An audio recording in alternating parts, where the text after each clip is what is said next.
एक अरिष्टासुर नाम का राक्षस था। कौन था? अरिष्टासुर नाम का राक्षस। और वो अरिष्टासुर एक बैल का रूप बना करके बाल कृष्ण को मारने के लिए आया, परंतु भगवान श्री कृष्ण उस अरिष्टासुर के सींगों को उखाड़ करके उद्धार कर देते हैं। अच्छा, ये इस तरफ जो माताएं बातें कर रही हैं, बिल्कुल भी बात ना करें।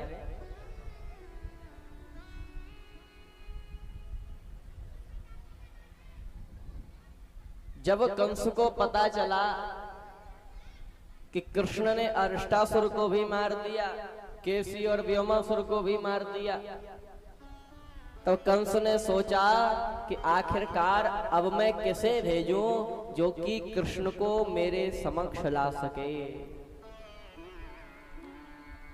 इतने में नारद मुनि के कहने पर कंस ने अक्रूर जी महाराज को भगवान श्री कृष्ण लाने भेज दिए।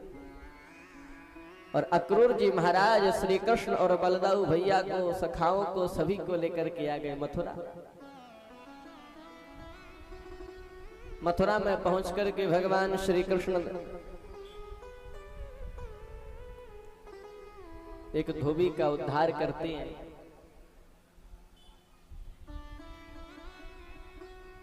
एक दर्जी पर भगवान ने कृपा की। ततः सुदाम्नो भगवन माला कारस्य जगमतो। एक सुदामा नाम का माली था। उस सुदामा नाम के माली ने भगवान के गले में माला डाल दी।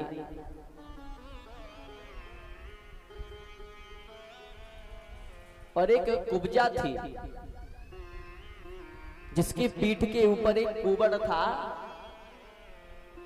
इस कारण से वो टेढ़ी थी, 3 जगह से उसे त्रिवक्रा भी कहते थे। लेकिन टेढ़ी होने के कारण लोग उसे वहां पर कुबड़ी कुबड़ी, टेढ़ी टेढ़ी कह करके चिढ़ाया करते थे, उसका मजाक उड़ाया करते। लेकिन भगवान श्री कृष्ण उस कुब्जा पर भी कृपा करते हैं। कुब्जा ने जब भगवान के माथे पर चंदन लगाया तब भगवान श्री कृष्ण कुब्जा को बिल्कुल सुंदर रूप प्रदान कर देते हैं। वो कुब्जा 3 जगह से टेढ़ी थी, उसे बिल्कुल सुंदर रूप दे दिया भगवान ने। और अंत में धनुष पर प्रत्यंचा चढ़ा करके भगवान वहां पहुंचे जहां पर कंस सिंहासन पर बैठा है। कंस ने एक कुबलिया पीड़ नाम के हाथी को भेजा। भगवान श्री कृष्ण उसका भी उद्धार कर देते हैं। अनेक पहलवानों को उस कंस ने भगवान श्री कृष्ण को मारने के लिए भेजा, लेकिन भगवान उन पहलवानों का भी उद्धार करके कंस के सिंहासन पर चढ़ गए और कंस के बालों को पकड़ करके घसीटने लग जाते हैं। आज वो कंस चिल्ला रहा है, हे कृष्ण मुझे छोड़ दे, मेरे बालों में दर्द हो रहा है, पीड़ा हो रही है। आज भगवान श्री कृष्ण बोले, हे कंस मैं तुझे यही तो बताना चाहता हूं कि इन बालों को खींचने से पीड़ा होती है, दर्द होता है। हे कंस, जिस दिन तूने मेरी माता देवकी के केशों को खींचा तो क्या उनके दर्द नहीं हुआ होगा? क्या उनके पीड़ा नहीं हुई होगी? हे कंस, इतिहास प्रमाण रहा है कि जिसने भी नारी के केशों पर हाथ डाला है उसका विनाश अवश्य हुआ है।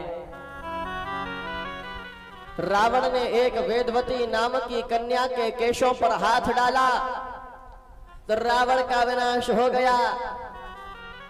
कौरवों ने द्रौपदी के केशों पर हाथ डाला तो कौरवों का विनाश हो गया।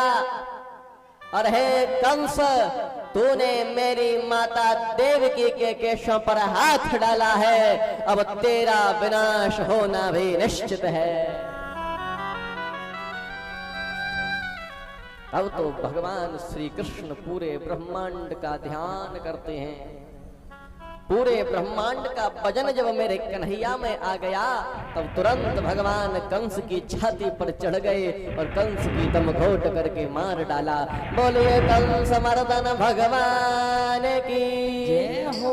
कंस मर्दन भगवान की जय हो। जय जय श्री राधे श्याम। तो भगवान श्री कृष्ण कंस का उद्धार करके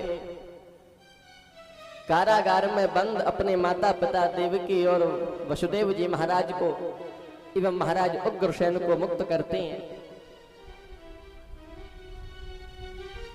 तदपश्चात भगवान श्री कृष्ण विद्या का अध्ययन करने के लिए